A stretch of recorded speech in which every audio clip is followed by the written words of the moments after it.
Friends എല്ലാവർക്കും നമസ്കാരം. നിങ്ങളേവരും കാത്തിരിക്കുന്ന രേവതിയുടെയും സച്ചിയുടെയും ഇന്നത്തെ വിശേഷത്തിലേക്ക് എല്ലാ കൂട്ടുകാർക്കും സ്വാഗതം. എല്ലാവർക്കും നല്ലൊരു ദിവസം ആശംസിച്ചുകൊണ്ട് തന്നെ നമുക്ക് ഇന്നത്തെ സൂപ്പർ ഹിറ്റ് വിശേഷത്തിലേക്ക് കിടക്കാം. അതിനുമായിട്ട് ആരെങ്കിലും നമ്മുടെ ഈ ചാനൽ ആദ്യമായിട്ട് കാണുന്നുണ്ടെങ്കിൽ ഇതുവരെ സബ്സ്ക്രൈബ് ഒന്നും ചെയ്ത് വെച്ചിട്ടില്ലെങ്കിൽ തീർച്ചയായിട്ടും ഒന്ന് സബ്സ്ക്രൈബ് ചെയ്ത് വെച്ചോളൂ കേട്ടോ. അതിനോടൊപ്പം മാക്സിമം എല്ലാവരും നമ്മുടെ വീഡിയോ ഇഷ്ടപ്പെടുന്നുണ്ടെങ്കിൽ ഒരു ലൈക്കും കൂടി ഇഷ്ടപ്പെടാൻ മറക്കരുത്. അപ്പോൾ നമുക്ക് നേരെ ഇന്നത്തെ വിശേഷത്തിലേക്ക് തന്നെ കിടക്കാം. അങ്ങനെ നമ്മുടെ സുധിയോട് പറയുകയാണ്, ഏട്ടാ ആ പൈസ എൻ്റെ രേവതിയുടെ സ്വർണം വിറ്റ പൈസ 5 ലക്ഷം രൂപ എനിക്കിപ്പം വേണം, എടുക്കടാ എന്ന് പറഞ്ഞ് സച്ചി ഇങ്ങനെ നിൽക്കുകയാണ്, ഉറഞ്ഞു തുള്ളുകയാണ്. അപ്പോഴത്തേക്കാണ് നമ്മുടെ ശ്രുതി പറയുന്നത്, അതിനു പകരമല്ലേ 2 വള ഇപ്പം ആൻറ്റി രേവതിയുടെ മുഖത്തേക്ക് ഊരി എറിഞ്ഞു തന്നത്. ആ ഒരു 5 ലക്ഷം രൂപയ്ക്ക് പകരം ആ 2 വള തന്നതെന്ന് പറഞ്ഞപ്പോഴത്തേക്കും അത് തന്നതല്ലല്ലോ, പിച്ചക്കാർക്ക് കൊടുത്തതുപോലെ രേവതിയുടെ മുഖത്തേക്ക് വലിച്ചെറിഞ്ഞത് തന്നെയാ. അത് പിച്ചക്കാർക്ക് കൊടുത്തതുപോലെ അമ്മ ചെയ്തതാ. രേവതിയുടെ ആഭരണങ്ങൾ വിറ്റത് നീയല്ലേ, അപ്പം നീ തന്നെയാ സുധി എനിക്ക് ക്യാഷ് തരേണ്ടത്. ക്യാഷ് എടുക്കാനാണ് പറഞ്ഞത്.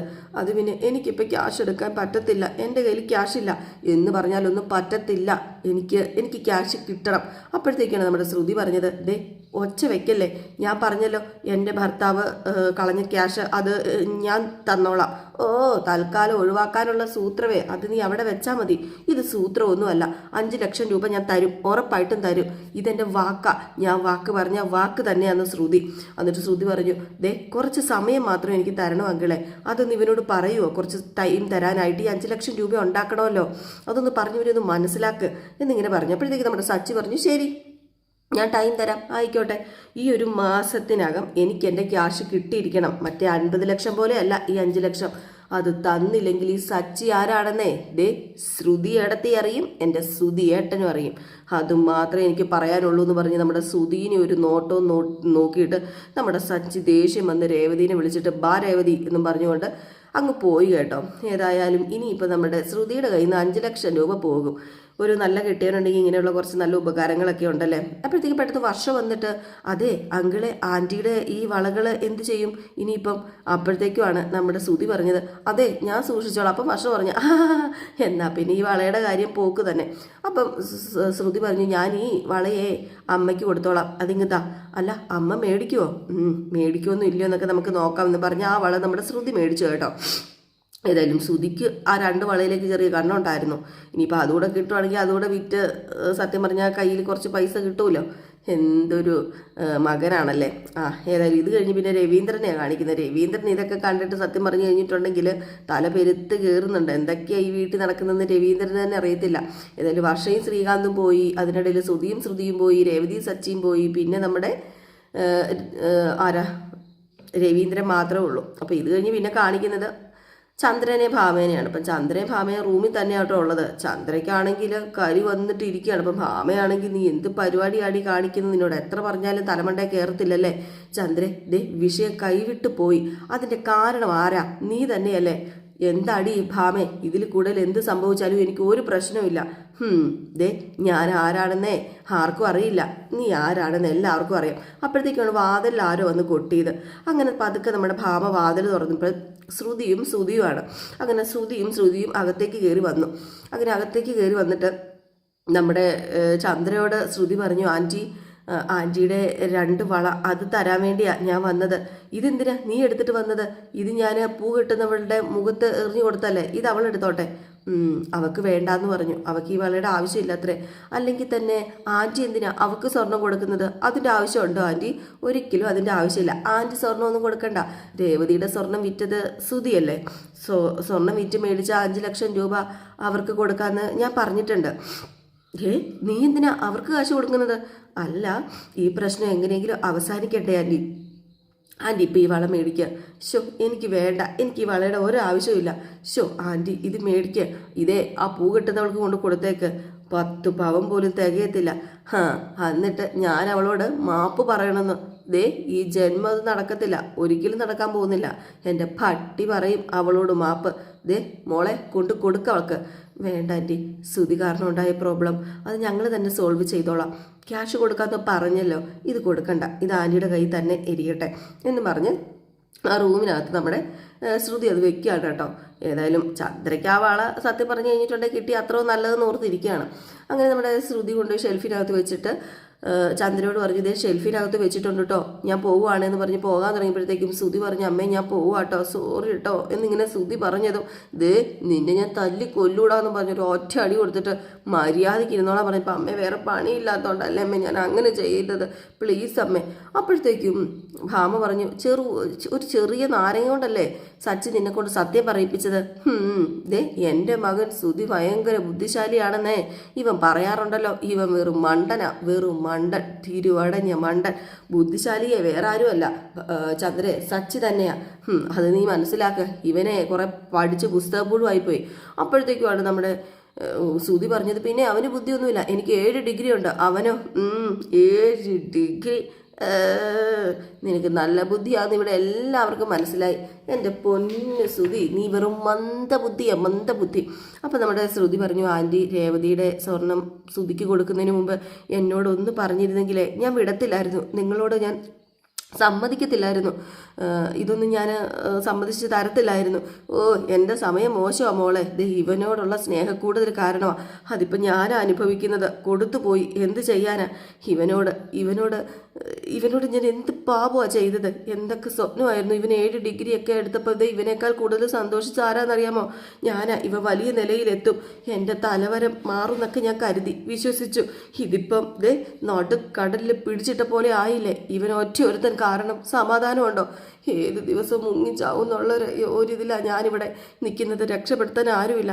അയ്യോ അമ്മ ഇങ്ങനെയൊന്നും പറയല്ലേ അമ്മ, അമ്മ എന്തിനമ്മയെ ഭയപ്പെടുന്നത്? അമ്മയുടെ ശ്രുതിമോൻ ഇവിടെ നിൽപ്പില്ലേ, പിന്നെ എന്തിനാ അമ്മ ഭയപ്പെടുന്നത്? അപ്പോഴത്തേക്കുമാണ് നമ്മുടെ ഭാമ പറയുന്നത് സത്യമായിട്ടും ശ്രുതി നീ ഇവിടെ ഉള്ളത് കൊണ്ടാണ് ഇവിടെ ചന്ദ്രയ്ക്ക് ഭയം. സച്ചിക്കും രേവതിക്കും ക്യാഷ് കൊടുക്കാമെന്ന് പറഞ്ഞ പോലെ ആ വിഷയം ഇവിടെ അവസാനിച്ചു. പക്ഷെ അതുകൊണ്ടൊന്നും രവിയേട്ടന് ചന്ദ്രയോടുള്ള ദേഷ്യം മാറത്തില്ല. രവിയേട്ടൻ ചന്ദ്രയോടും മിണ്ടാനും പോകുന്നില്ല. അതനുസരിച്ച് ഈ കുടുംബത്തിന് സമാധാനം ഉണ്ടാവത്തില്ല. അത് പിന്നെ അപ്പോഴുള്ള ദേഷ്യം എന്തിനാ അച്ഛൻ പറഞ്ഞല്ലേ, കുറച്ച് കഴിയുമ്പോഴത്തേക്കും അച്ഛനും അമ്മയോട് സംസാരിക്കും, അപ്പം ദേഷ്യമൊക്കെ മാറിക്കോളും. എനിക്ക് തോന്നുന്നൊന്നുമില്ല അങ്ങനെ സംസാരിക്കുന്നും ഉടനെ ദേഷ്യം മാറുന്നൊന്നും. അതിന് കാലതാമസം വരും. ഇവർ രണ്ടുപേര് തമ്മിൽ പ്രശ്നം ഉണ്ടാകുന്ന ആദ്യമായിട്ടൊന്നുമല്ല. ഇതിനു മുമ്പ് രവിയേട്ടൻ ഇവളോട് ഇങ്ങനെ മിണ്ടാതിരുന്നിട്ടില്ല, വാശി കാണിച്ചിട്ടില്ല. പക്ഷെ ഈ വിഷയത്തിൽ നല്ല വിഷമമുണ്ട് രവിയേട്ടന്. അതാ വലിയ പ്രശ്നമായി പോയത്. അതാണ് ഇവിടുത്തെ പ്രധാന കാര്യം. അപ്പോഴത്തേക്ക് നമ്മുടെ ശ്രുതി പറഞ്ഞു ആൻറ്റി അങ്കിളിനോട് സംസാരിച്ച് ആൻറ്റി തിരിച്ച് സംസാരിക്കും, ആൻറ്റി പോയി ഒന്ന് സംസാരിക്കുക, അപ്പോൾ അങ്കിള് സംസാരിക്കുമല്ലോ. അപ്പോഴത്തേക്ക് നമ്മുടെ ശ്രുതിയും ആണെങ്കിൽ പ്ലീസ് അമ്മ ശ്രുതി പറയുന്ന പോലെ ചെയ്യ്, ആൻറ്റി ഒന്ന് പോയി സംസാരിക്കുക. ഞാൻ എന്തിനാ അദ്ദേഹത്തോട് സംസാരിക്കണം? അദ്ദേഹം ഈ ജന്മം എന്നോട് മിണ്ടില്ല എന്നല്ലേ പറഞ്ഞത്. വേണ്ട, മിണ്ടണ്ട, എത്ര നാളിങ്ങനെ പോകുന്നു ഞാൻ നോക്കട്ടെ. നമുക്കറിയാം. വല്ലാത്തൊരു വാശി തന്നെയാണല്ലോ നിനക്ക്, പറഞ്ഞാൽ കേൾക്കുന്നില്ലല്ലോ. ഞാൻ ഇനി ഇവിടെ നിന്നിട്ട് ഒരു കാര്യമില്ല, നീ നിൻ്റെ ഇഷ്ടം പോലെ ചെയ്യുക, ഞാൻ പോവാ എന്ന് പറഞ്ഞുകൊണ്ട് ഭാമ അങ്ങ് പോയിട്ടാ. കാരണം ഭാമ മടുത്തു നമ്മുടെ ചന്ദ്രയുടെ വാശിക്ക് മുന്നിൽ.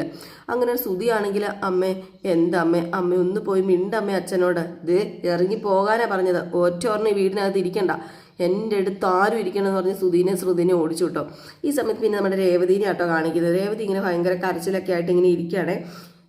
ഒരു തൂണിൽ ഇങ്ങനെ ചാരി. രേവതി കാരണമാണോ അവിടെ ഇത്രയും പ്രശ്നം ഉണ്ടായത് എന്ന് രേവതിക്കൊരു ചെറിയ തോന്നൽ.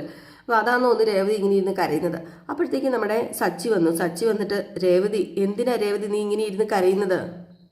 അത് പിന്നെ സച്ചേട്ടൻ്റെ അമ്മ പറയുന്നത് കേട്ടാത്തൊന്നും തെറ്റുകാരി ഞാനാണെന്ന്. സച്ചേട്ടൻ കേട്ടതല്ലേ കണ്ടതല്ലേ, സ്വർണ്ണം അവരെൻ്റെ മുഖത്ത് വലിച്ചെറിഞ്ഞിട്ടാണ് പോയത്. എല്ലാവരുടെയും മുമ്പിൽ അവരുടെ കള്ളത്തരം പൊളിഞ്ഞു. മുഖം മറയ്ക്കാനും പിടിച്ചു നിൽക്കാനൊക്കെ വേണ്ടിയാന്നേ ഇങ്ങനെയൊക്കെ ചെയ്യുന്നത്, അല്ലാതെ വേറെ എന്തുകൊണ്ടും അല്ല. അപ്പോഴത്തേക്ക് നമ്മുടെ വർഷ പറഞ്ഞു, ദേ ആൻറ്റിക്ക് എല്ലാവരുടെയും മുമ്പിൽ ലജ്ജിച്ച് തല താഴ്ത്തേണ്ടി വന്നു. എല്ലാവരോടും ചെയ്യുന്ന പോലെയാണോ ദേ രേവതി ചേച്ചിയോട് ചെയ്തത്? ഇത് ഇച്ചിരി കടുപ്പമായിപ്പോയി, അങ്കിളിന് പോലും ദേഷ്യമായില്ലേ. അത് പിന്നെ ഞാൻ എന്ത് പഴിച്ചു, എന്തിനാ എന്നോട് ദേഷ്യം കാണിക്കുന്നത്? ദേ നീ അവർ പറയുന്നത് കേട്ടിട്ട് ഒന്നും പറയത്തില്ല, കിട്ടുന്നതെല്ലാം നീ മേടിച്ചെടുത്തേ നീ വെച്ചേക്കല്ലേ. അതാ അവരെ എന്തും പറയാൻ തയ്യാറാവാത്തത്. അല്ല വർഷേ, ആവശ്യമില്ലാതെ നിന്നെ അമ്മ വഴക്ക് പറഞ്ഞാൽ നീ എന്ത് ചെയ്യും? എൻ്റെ ഭാഗത്ത് തെറ്റില്ലാതെ എന്നെ വഴക്ക് പറഞ്ഞാലേ വേണ്ടത് ഞാൻ അങ്ങോട്ട് കൊടുക്കും. പിന്നെ പറഞ്ഞതിൻ്റെ ഇരട്ടിയായിരിക്കും ഞാൻ കൊടുക്കാൻ പോകുന്നത്. ഒന്നും മിണ്ടാതിരിക്കാൻ വേറെ ആളെ നോക്കണം. കേട്ടാ വർഷ പറഞ്ഞത് കേട്ടാ? എൻ്റെ രേവതി വർഷ പറയുന്നത് കേൾക്കാം. മറ്റു മരുമക്കളോട് ഇങ്ങനെ പറഞ്ഞ കണക്കിന് തിരിച്ചു കിട്ടുന്നറിയാം. നീ മിണ്ടത്തില്ല, അതുകൊണ്ടാണ് നിന്റെ തലയിൽ കയറി ഇരുന്ന് തുള്ളുന്നത്. അത് പിന്നെ സച്ചേട്ടൻ ഭാമയാൻറ്റിനെ വിളിക്കണ്ടായിരുന്നെന്ന് ഇപ്പം എനിക്ക് തോന്നിപ്പോവുക. അവർ വന്നതിന് ശേഷമാണ് പ്രശ്നം കൂടുതൽ വഷളായത്. രേവതി പറയുന്നത് ശരിയാ. അത് പിന്നെ വേറൊന്നും അല്ല. പക്ഷേ അമ്മ വാതിൽ തുറക്കാതെ വന്നപ്പോൾ പേടിയായി. അതാ അവരെല്ലാവരെയും പേടിപ്പിക്കാൻ വേണ്ടി തന്നെ അങ്ങനെ ചെയ്തത്. വിശക്കുമ്പോൾ അവർ താനെ മുറി തുറന്ന് പുറത്ത് വരുമായിരുന്നു. അതെനിക്കറിയാം. വിശപ്പ് പിടിച്ചു നിർത്താൻ പറ്റത്തില്ല. ഓഹോ, നീ കൊള്ളാലോ, വന്നിട്ട് കുറച്ച് മാസങ്ങളായിട്ടുള്ളല്ലോ. അതിനിടയിൽ തന്നെ അമ്മേനെ ശരിക്കും നീ മനസ്സിലാക്കിയിട്ടുണ്ടല്ലോ. പക്ഷേ എങ്ങനെ മനസ്സിലാക്കാതിരിക്കും? എനിക്കറിയാം, അതുകൊണ്ടാ. അപ്പോഴത്തേക്ക് നമ്മുടെ സച്ചി വീണ്ടും രേവതിയോട് പറഞ്ഞു, അമ്മയുടെ സ്വഭാവം എനിക്കറിയാം രേവതി, അതുകൊണ്ടാണ് വിട്ടേക്കാൻ പറഞ്ഞത്. പക്ഷെ നീ അത് കേട്ടില്ല. ഞാൻ കേട്ടില്ല എന്നൊക്കെ പറയുന്നത് ശരിയാ. പക്ഷെ ഒരു കുടുംബമാകുമ്പോൾ എല്ലാം അഡ്ജസ്റ്റ് ചെയ്ത് പോവണ്ടേന്ന് ഓർത്തിട്ടാ ഞാൻ തർക്കുത്തരമൊന്നും പറയാത്തത്. പക്ഷെ ഇത്രയും വലിയ പ്രശ്നമാവുമെന്ന് ഞാൻ വിചാരിച്ചില്ല. അപ്പോഴത്തേക്ക് നമ്മുടെ വർഷ പറഞ്ഞു, അല്ല, ഇവിടെ തെറ്റുകാരൻ സുധിയേട്ടനോട് ശ്രുതിയെടുത്ത് ക്ഷമിച്ചു. എന്നാൽ പിന്നെ അമ്മയോട് അച്ഛൻ ക്ഷമിക്കണ്ടേ? അതല്ലേ വേണ്ടത്. ഇത് ഇന്നും ഇന്നലെ തുടങ്ങിയതൊന്നും അല്ല. പക്ഷേ എത്ര നാളായെന്നറിയാമോ അച്ഛൻ്റെ മുമ്പിൽ ഇങ്ങനെ തെറ്റ് ചെയ്ത് അമ്മ നിൽക്കുന്നത്? എല്ലാം അച്ഛൻ ക്ഷമിക്കുന്നതിന് ഒരു പരിധിയില്ലേ? അപ്പോഴത്തേക്ക് രേവതി ചോദിച്ചു, അല്ലപ്പം സച്ചേട്ടാ, അച്ഛൻ ഇനി ഒരിക്കലും മിണ്ടില്ല അമ്മയോട്? മിണ്ടില്ലെന്നാണ് എനിക്ക് തോന്നുന്നത്. അച്ഛൻ അത്രമാത്രം വിഷമമുണ്ട്, മിണ്ടാനേ ചാൻസ് കുറവാണ്. അപ്പോൾ നമ്മുടെ രേവതി പറഞ്ഞു, അതെ, അച്ഛനോട് സച്ചേട്ടൻ ഒന്ന് സംസാരിക്കുക, എന്നിട്ട് അമ്മയോടുള്ള ദേഷ്യമൊക്കെ മാറ്റി വെച്ചിട്ട് മിണ്ടാൻ പറ. അപ്പോൾ വർഷ പറഞ്ഞു, അത് അവരുടെ ഹസ്ബൻഡിൻ്റെ വൈഫിൻ്റെ ഇടയിലുള്ള പ്രോബ്ലം അല്ലേ, അതിൽ നമ്മൾ ഇൻവോൾവ് ആകാതിരിക്കുന്നതാണ് നല്ലത്. എന്താ വർഷം ഈ പറയുന്നത്? അച്ഛനും അമ്മയും അകന്ന് നിൽക്കുമ്പം നമുക്ക് ഇടപെടാതിരിക്കാൻ കഴിയുമോ? നമുക്ക് സമാധാനം കിട്ടുമോ? ഈ വീടിൻ്റെ സമാധാനം പോവില്ലേ? നമ്മൾ ഈ വീടിൻ്റെ സമാധാനം കളയണോ? അല്ല, നീയോ ശ്രീകാന്തോ ഞാനോ സച്ചേട്ടനോ ഒക്കെ മിണ്ടാതിരുന്നിട്ടുണ്ടെങ്കിൽ അവരെ ഇടപെടില്ലേ? അവർ ഈ പ്രശ്നത്തിന് പരിഹാരം ഉണ്ടാക്കില്ലേ? അമ്മ ഇടപെടാനോ? നമ്മൾ രണ്ടുപേരും മിണ്ടാതിരുന്ന് കഴിഞ്ഞിട്ടുണ്ടെങ്കിൽ അമ്മയ്ക്ക് സന്തോഷമാണ്. നമ്മൾ പിണങ്ങി നിൽക്കുമ്പോൾ അച്ഛൻ വന്ന് സമാധാനിപ്പിക്കാറില്ലേ സച്ചേട്ടൻ? നമ്മുടെ പിണക്കം മാറ്റാറില്ല സച്ചേട്ടാ. അതുപോലെ നമ്മൾ അവരുടെയും പിണക്കം മാറ്റണം. അവരെ നമ്മൾ സന്തോഷിപ്പിക്കണം. അതല്ലേ വേണ്ടത്. അപ്പം വർഷ പറഞ്ഞു, നമ്മൾ അതിൽ ഇടപെടാതിരിക്കുന്നത് തന്നെയാണ് നല്ലത്. സച്ചേട്ടൻ പറയുന്നത് പോലെ വെറുതെ എന്തിനാ ഇടപെടുന്നത്? അവർക്കിടയിലുള്ള പ്രശ്നം അവർ തന്നെ സോൾവ് ചെയ്യണം. അത് അവർ തന്നെ സോൾവ് ചെയ്തോളും എന്ന് പറഞ്ഞിട്ട് നമ്മുടെ വർഷം അങ്ങ് പോയി കേട്ടോ. രേവതിക്കാണെങ്കിൽ ഒരു മനസ്സമാധാനമില്ല. എന്ത് ചെയ്യണമെന്നൊന്നും രേവതിക്കറിയില്ല. അപ്പോൾ സച്ചിയും പറഞ്ഞു, നീ വെറുതെ അമ്മയുടെ പിണക്കം തീർക്കാൻ പോയിട്ട് വായിലിരിക്കുന്ന കേൾക്കേണ്ട ഒരാവശ്യമില്ല. തൽക്കാലം ഇടപെടാതിരിക്കുന്നതാണ് ബുദ്ധി, അറിയാലോ. അതുകൊണ്ട് ഞാൻ പോവാമെന്നും പറഞ്ഞുകൊണ്ട് നമ്മുടെ സച്ചി അങ്ങ് പോയിട്ടോ. രേവതിക്ക് പിന്നെ സമാധാനം പോയിട്ടോ. രേവതി കാരണമാണ് ഇതൊക്കെ സംഭവിച്ചെന്ന രേവതിയുടെ വിചാരം. എവിടെ നിന്ന്? ഇതിപ്പം ചില വീടുകളിൽ അങ്ങനെയാണല്ലോ, തെറ്റ് ചെയ്തവരെ ചൂണ്ടിക്കാണിക്കുന്നതും തെറ്റ് ചെയ്തവർ അനുഭവിക്കുന്നേക്കാൾ വേദനയായിരിക്കും ചിലപ്പോൾ തെറ്റ് ചെയ്തവരെ ചൂണ്ടിക്കാണിക്കുന്നവൻ അനുഭവിക്കുന്നത്. അത് മിക്ക വീടുകളിലുള്ള കാര്യം തന്നെയാണ്. അപ്പോൾ അത് തന്നെയാണ് സത്യം പറഞ്ഞ് നടക്കുന്നത് ഇവിടെ. ഇതേസമയം പിന്നെ രവീന്ദ്രനെ കാണിക്കുക. രവീന്ദ്രൻ ഹോളിൽ ഇങ്ങനെ സെറ്റിയിൽ നീണ്ട് നിവർന്ന് കിടക്കുകയാണ് കേട്ടോ. ചന്ദ്രയോട് മിണ്ടാത്തതിൻ്റെ വിഷമം കാണുമായിരിക്കുമല്ലോ. എന്തൊക്കെയെന്ന് പറഞ്ഞാലും ഭാര്യയും ഭർത്താവും അല്ലേ. അപ്പം നമ്മുടെ ചന്ദ്രയോട് മിണ്ടാത്തതിൻ്റെ വലിയൊരു ബുദ്ധിമുട്ടുണ്ട് രവീന്ദ്രന്. അങ്ങനെ രവീന്ദ്രൻ്റെ അടുത്തേക്ക് സച്ചിൻ രവതി ഒരു സമയത്ത് വരികയാണ് കേട്ടോ. അവർക്ക് മനസ്സിലാവുന്നുണ്ട് നമ്മുടെ രവീന്ദ്രൻ്റെ എന്തൊക്കെയോ വിഷമമുണ്ടെന്ന്. അങ്ങനെ നമ്മുടെ സച്ചി വന്നിട്ട് അച്ഛാന്ന് വിളിക്കുകയാണ് കേട്ടോ. അപ്പോൾ രവീന്ദ്രൻ പെട്ടെന്ന് എണീറ്റു. എന്താടാ നീ വരാൻ താമസിച്ചത്? അല്ല, എന്തിനാ അച്ഛൻ വിളിച്ചത്? മക്കളിവിടെ ഇരിക്കേ, ഞാൻ പറയാം. അല്ല, എന്താ കാര്യം? എന്താണെന്ന് വെച്ചാൽ പറ, ടെൻഷനാവുക. ചന്ദ്ര ഇതിനു മുമ്പും പല കള്ളത്തരങ്ങൾ കാണിച്ചിട്ടില്ലേ? അന്നൊക്കെ ഞാൻ അവൾ ഉപദേശിച്ചു, വഴക്ക് പറഞ്ഞു, അത് മാറുമെന്ന് പ്രതീക്ഷിച്ചു. പക്ഷേ അതിനൊന്നും യാതൊരു മാറ്റവും ഇല്ലെന്ന് എനിക്ക് മനസ്സിലായി. എനിക്ക് ആ വിശ്വാസം നഷ്ടപ്പെട്ടു. അവൾ ഇനി മാറില്ല സച്ചി. ഇത്രയും പ്രായമായില്ലേ, ഇനി എന്ന് മാറാനാ? അതുമല്ല, ഇതല്പം കടന്ന കൈയായിപ്പോയി. അവൾ ചെയ്ത തെറ്റിന് ഞാൻ നിങ്ങളോട് ക്ഷമ ചോദിക്കുകയാണ് കേട്ടോ. അയ്യോ അച്ഛാ, അങ്ങനെയൊന്നും പറയല്ലേ.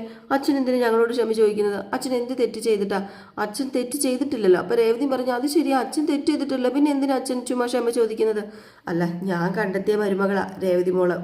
ഇവിടെ വന്ന് കയറിയത് മുതൽ ചന്ദ്ര നിന്നെ ഒരുപാട് കഷ്ടപ്പെടുത്തിയിട്ടുണ്ട്, ഒരുപാട് വേദനിപ്പിച്ചിട്ടുണ്ട്. വേറൊരു പെണ്ണാണെങ്കിലേ ഇവിടെ എന്തൊക്കെ പ്രശ്നം നടന്നേനെ, എന്തൊക്കെ ഭൂകമ്പം നടന്നേനെ. മോളെല്ലാം സഹിച്ചു, ക്ഷമിച്ചു, കുടുംബത്തിന് വേണ്ടി അഡ്ജസ്റ്റ് ചെയ്തു, നല്ല രീതിയിൽ ജീവിക്കാൻ ശ്രമിക്കുന്നു. ഇപ്പോഴും അവൾ നിന്നെ കുറ്റപ്പെടുത്തല്ലേ മോളെ?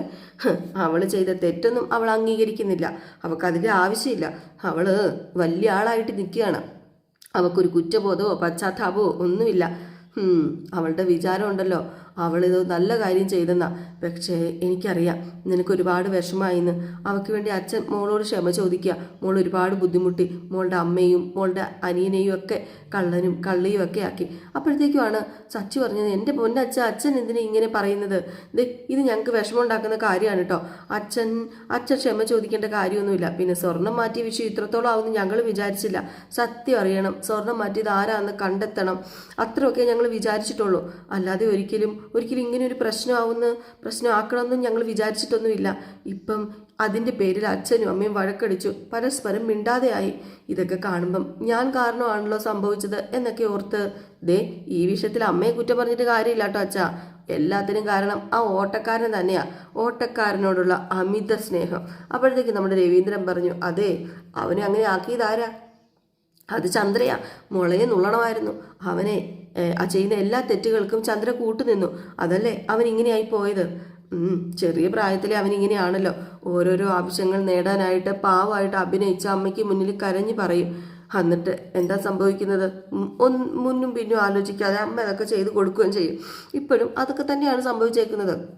അവന് അമ്മയ്ക്ക് മുന്നിൽ ചെന്ന് കരഞ്ഞു, സ്വർണം അമ്മയ്ക്ക് എടുത്തു കൊടുത്തു, അമ്മ അവന് എടുത്തു കൊടുത്തു. അതൊക്കെയല്ലേ നടന്നത്. എൻ്റെ ഭാഗത്തും തെറ്റുണ്ട് സച്ചി. ചന്ദ്ര ചെയ്തതെല്ലാം ഞാൻ ക്ഷമിച്ചു. അവളെ നിർത്തേണ്ട എടുത്ത് നിർത്താതിരുന്നതാ ഞാൻ ചെയ്ത രവീന്ദ്രൻ ചെയ്ത തെറ്റ് എന്നിങ്ങനെ പറഞ്ഞു. അപ്പോഴത്തേക്കും ജയവതി പറഞ്ഞു, അതെ ഇതിൻ്റെ പേരിൽ നിങ്ങൾ പിണങ്ങി നിന്ന് എനിക്ക് ഭയങ്കര ബുദ്ധിമുട്ടാകും അച്ഛാ, നിങ്ങൾ രണ്ട് സംസാരിക്കണം പ്ലീസ്. അപ്പം സച്ചിയും പറഞ്ഞു, സ്വർണ്ണം ആരാണെന്ന് മാറ്റിയത് ഒക്കെ നമുക്ക് മനസ്സിലായല്ലോ, ക്യാഷ് തരാമെന്നും പറഞ്ഞല്ലോ, അതൊക്കെ അവസാനിച്ചില്ല, ഇനി അത് വിട്ടേക്കച്ഛ. എന്തിനാ ഊതി പെരുപ്പിച്ച് വലുതാക്കുന്നത്? അച്ഛൻ അമ്മയോട് എന്നത്തെയും പോലെ സംസാരിക്കണം, നിങ്ങൾ തമ്മിൽ എന്നത്തെയും പോലെ മിണ്ടണം, അത് വേണം. സംസാരിക്കാനോ? ഇനി ഞാൻ സംസാരിക്കത്തില്ല. അവൾ ഒരിക്കലും മാറത്തില്ല, അതുകൊണ്ട് ഇനി ഞാനും മാറാൻ പോകുന്നില്ല. അപ്പോഴത്തേക്ക് രേവതി പറഞ്ഞു, അച്ഛ പ്ലീസ് അച്ഛൻ ഞങ്ങൾ പറയുന്നൊന്ന് കേൾക്ക്, ഇത് ഞാൻ ആലോചിച്ചെടുത്ത തീരുമാനമാണ് മോളെ. എനിക്ക് അവളോട് സംസാരിക്കാൻ താല്പര്യമില്ലെന്നേ, നിങ്ങൾ നിർബന്ധിക്കേണ്ട. ഇനി ഈ ജന്മം ഞാൻ അവളോട് മിണ്ടില്ല. ആ ഒരു തീരുമാനം ഈ രവീന്ദ്രൻ എടുത്തതാ, അതിന് യാതൊരു മാറ്റവുമില്ല.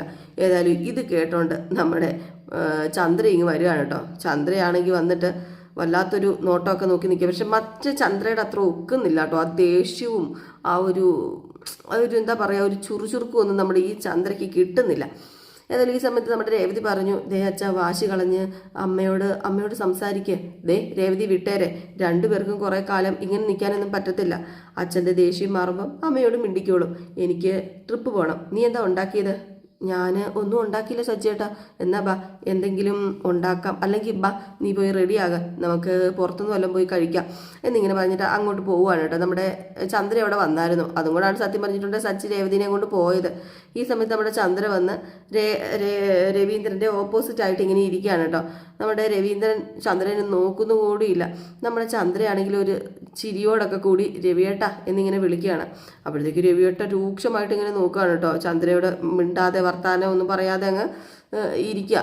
എന്നിട്ട് പതുക്കെ നമ്മുടെ രവീന്ദ്രൻ അവിടെ നിന്ന് എണീറ്റിട്ട്, രേവതി മോളെ ഞാൻ മുറിയിലുണ്ടാവും കേട്ടോ, ചായ എടുത്തിട്ട് വരണേ എന്ന് പറഞ്ഞുകൊണ്ട് റൂമിലേക്ക് പോയി. ചന്ദ്രയോട് മിണ്ടാൻ പോലും കൂട്ടാക്കിയില്ല കേട്ടോ.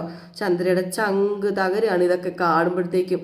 അയ്യോ, രവീന്ദ്രൻ മിണ്ടാതിരുന്ന ചന്ദ്രയ്ക്ക് സഹിക്കും. അല്ലെങ്കിൽ ഒരു ഭാര്യ ഭർത്താക്കന്മാർക്കിടയിൽ അങ്ങനെ സംസാരിച്ചാതെ ഇരുന്ന ശരിയാകുമോ? അതുമല്ല എന്തായിരിക്കും അവസ്ഥ?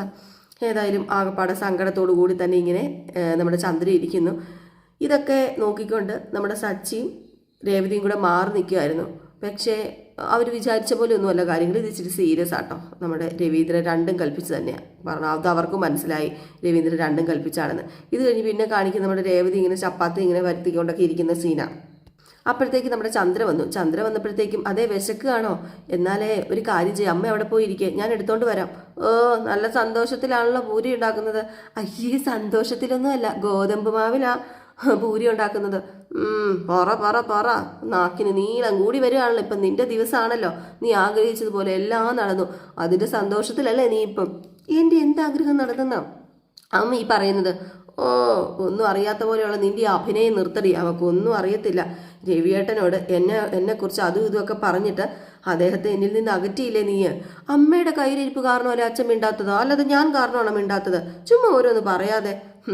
നിന്റെ നാക്ക് നീണ്ടു കിടക്കുമല്ലേടി? അതെ എൻ്റെ പൊന്നമ്മേ, മാറി നിന്നേ. അമ്മയ്ക്ക് പൂരി കഴിക്കാൻ തോന്നുന്നില്ലേ? പൂരി കഴിക്ക്, വായിൽ വെള്ളം വരുന്നില്ലേ? അമ്മ വെള്ളം ഇറക്കുന്നുണ്ടെന്ന് എനിക്കറിയാം. പൂരി മസാല തന്നെ ഇറക്കാമല്ലോ. അവിടെ ചെന്നിരിക്കും, ഞാൻ കൊണ്ടുവരാം. വിഷയം മാറ്റിയൊന്നും വിടണ്ട. നിന്റെ പൂരി മസാല ആർക്ക് വേണം? നീ വയറ് നിറച്ചങ്ങോട്ട് മൂക്കറ്റം കഴിക്ക്. അയ്യോ അമ്മ, അവിടെ ചെന്നിരിക്ക്. ഞാൻ കഴിക്കും. അതെ, എന്നോട് എൻ്റെ ഭർത്താവ് മിണ്ടാതിരിക്കുന്നില്ലല്ലോ, അപ്പം എനിക്ക് കഴിക്കണ്ടേ? വെച്ചിട്ടുണ്ടല്ലോ നിനക്ക്, നിൻ്റെ ഈ തിളച്ച മുറിയിലുണ്ടല്ലോ. ഞാനേ നിർത്തുന്നുണ്ടേ. തിളച്ച് പറയാൻ ഞാനെന്താ അടുപ്പിൽ വെച്ച പാലാണോ അമ്മേ? അടുപ്പിൽ വെച്ച പാലാണോ പഴമാണോ പഞ്ചസാരയാണോ എന്ന് ഞാൻ കാണിച്ചു തരാടി, വെച്ചിട്ടുണ്ടടി ഞാൻ നിനക്ക് എന്ന് പറഞ്ഞിട്ട് നമ്മുടെ ചന്ദ്ര അങ്ങ് പോവുക. രേവതി അവിടെ ഇങ്ങനെ നിൽക്കുകയാണ് കേട്ടോ. രേവതി എന്ത് ചെയ്യാനാ? രേവതി ഇങ്ങനെ ചെറിയ ചെറിയ തർക്കുത്തരം പറയുന്നതൊക്കെ രസമുണ്ടല്ലോ. അപ്പോൾ ഈ ഒരു സീൻ കാണിച്ചിട്ടോ ഇന്നത്തെ വിശേഷം അവസാനിക്കുന്നത്.